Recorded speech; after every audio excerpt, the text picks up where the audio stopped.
For 30 years, he taught math in the same classroom. Every morning at 7, he'd arrive, write formulas on the board, patiently explain to students. Just an ordinary high school teacher. Until the day his former commanding officer spotted him in the school hallway. But the truth was, those hands didn't just calculate square roots. Those hands had carried out classified operations in the world's most dangerous places. And that silence was the permanent gift of state-level secret missions. Robert Hayes, 58 years old, math teacher at Lincoln High School for 30 years. Students called him Mr. Hayes, knew him as kind but distant, until that Thursday when a visitor to the school saw him and froze. And in that moment, the truth nobody had known for 30 years came to light in the middle of the corridor. This story isn't about courage, it's about secrecy, and how sometimes people with the most extraordinary pasts work in the most ordinary-looking jobs. Robert woke up every morning at 6:30. He'd shower, put on his suit, drive his car to school. Gray Honda Civic, 15 years old, well-maintained but unremarkable. In the parking lot, he always parked in the same spot, row A, third space. When he entered the teacher's lounge, he'd say hello, get his coffee, sit at his desk, prepare his lessons. He didn't like talking much, wouldn't join political discussions. His colleagues saw him as polite but distant. In class, he tried to make students love mathematics. His patience never ran out. He never raised his voice. Even the most mischievous students treated him with respect. There was something about him, a quiet authority, a confidence nobody could explain. At home, in his garage storage, was a small safe. Steel, lock changed, hidden where nobody knew. Inside were photos, documents, and medals he never mentioned. He hadn't opened that safe, not for 5 years. Robert's neighbors knew him as the quiet teacher who kept to himself, always polite, never social. Nobody asked about his past before teaching. His resume simply said military service. No details, no specifics. Some nights he'd wake suddenly, 3, 4 in the morning, heart racing, like he'd been running. In his dreams, there were mountains, hostile territories, radio communications that went silent forever. But when morning came, he was the same calm Mr. Hayes again. His teaching evaluations were always excellent. Students wrote comments. Patient teacher, makes math interesting, never gets angry, fair grader. Nobody wrote hero. Nobody wrote operator. Nobody wrote Delta Force. The rumors about Robert had existed for years, but only in whispers. Some teachers noticed things. The way he moved through hallways, always aware of exits, always scanning. The way he never turned his back to doors. Mrs. Peterson had mentioned to others that Robert seemed different, too disciplined for a regular teacher, too calm under pressure. When the fire alarm malfunctioned and chaos erupted, Robert had moved with purpose, organizing evacuations like he'd done it before. That Thursday started like any other. Robert arrived at 7, prepared his lessons, greeted colleagues. First period was advanced algebra. Second period was geometry. Third period was his planning time. At 10:15, during his planning period, the principal's voice came over the intercom. There was a visitor in the office asking about veteran teachers, someone from the military wanting to speak with any faculty who had served. Robert heard the announcement but didn't respond. The visitor was Colonel Michael Torres, retired Army, now working with veteran outreach programs. He was tall, distinguished, with the bearing of someone who'd commanded troops. The principal was giving him a tour, explaining the school's support for military families. As they walked down the main hallway, Colonel Torres stopped mid-sentence. At the end of the corridor, a man in a gray suit was entering a classroom. Something about his walk, his posture, made Torres freeze. It couldn't be. Not here. Not after 30 years. The principal noticed Torres had stopped. "Is everything all right, Colonel?" she asked. Torres was staring at the classroom door. "That teacher," he said slowly, "the one who just went into room 237. What's his name?" "Mr. Hayes," the principal replied. "Robert Hayes. He's our senior math teacher. Been here forever. Wonderful man. Very dedicated." Torres felt his pulse quicken.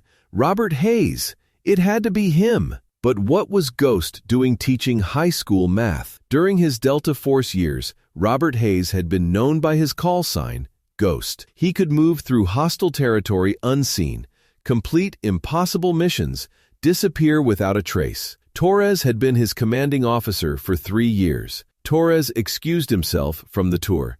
He needed to see for himself. He walked down the hallway, each step bringing back memories of briefings, operations, and a soldier who never failed to complete his mission. Room 237, Advanced Algebra. Through the small window in the door, Torres could see Robert at the whiteboard, explaining equations to a class of teenagers. The same careful precision, the same methodical approach, but applied to mathematics instead of military operations. Torres knocked on the door. Robert looked up and their eyes met through the glass. For a moment, time stopped. Recognition was instant and mutual. Robert excused himself from his students, told them to work on practice problems, and stepped into the hallway. He closed the door behind him and faced his former commanding officer for the first time in 3 decades. "Ghost," Torres said quietly. "After all these years, Colonel Torres," Robert replied, his voice steady but with underlying emotion. "I go by Mr. Hayes now." They stood in the empty hallway, 2 men who'd shared classified missions and dangerous nights in foreign lands. Now, one wore a business suit and carried a gradebook. The other wore a visitor's badge and carried memories. Torres shook his head in amazement. 30 years, I've wondered what happened to you. You just disappeared after that last mission in '93. Robert glanced back at his classroom. "I needed a different life, Colonel. A quiet life. Teaching gives me purpose without the complications." Torres understood. Many operators struggled with civilian life. Some couldn't adapt. Others found new missions. But Robert had found something else entirely. Peace. "You're good at this," Torres observed, watching Robert's students through the window. "They respect you." Robert almost smiled. "Different kind of mission. Instead of eliminating targets, I'm eliminating ignorance. Instead of saving lives in combat, I'm shaping young minds." Torres looked at his former operator with new understanding.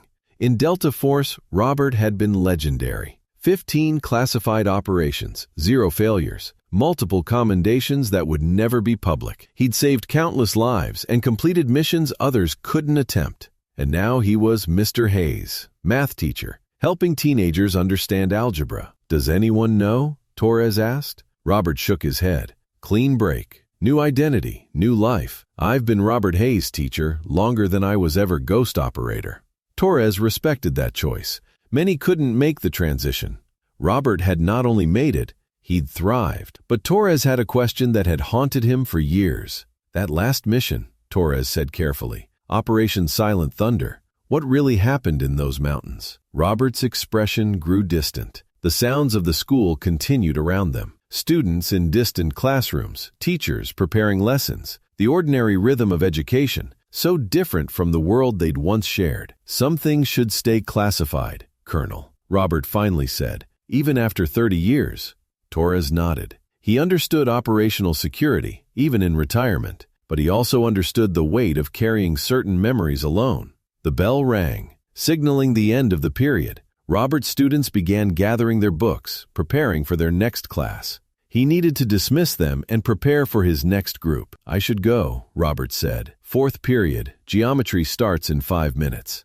Torres reached into his jacket and pulled out a business card. "If you ever want to talk," he said, "not about classified operations, just about finding purpose after service." Robert took the card, looked at it briefly, then put it in his jacket pocket.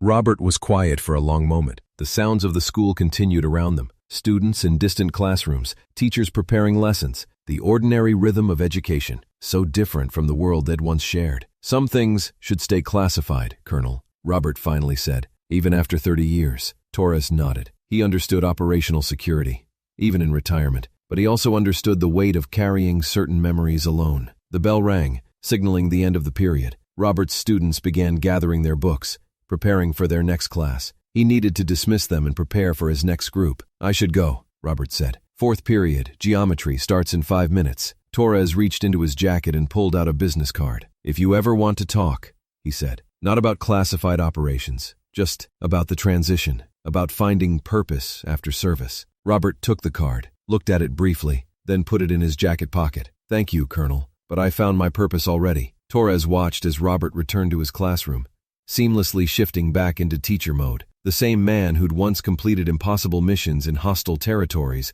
was now helping 16-year-olds understand the Pythagorean theorem. As Torres walked back toward the principal's office, he thought about the conversation he'd just had. In all his years of military service, he'd known many exceptional operators, but Robert Hayes was the only one who'd truly mastered the most difficult mission of all, finding peace. That afternoon, after school, Robert sat alone in his empty classroom. He pulled out Torres's business card and studied it. For 30 years he'd kept his past buried, focused entirely on his new life as an educator. But seeing Torres again had awakened something. Not a desire to return to his old life, but perhaps a willingness to acknowledge it, to stop hiding from who he'd been, in order to fully embrace who he'd become. He opened his desk drawer and placed the card inside, next to his grade book and lesson plans. 2 different lives, 2 different purposes, but maybe they didn't have to be completely separate anymore. Sometimes, the greatest warriors become the greatest teachers. Sometimes the hands that once carried weapons learn to carry knowledge instead. And sometimes,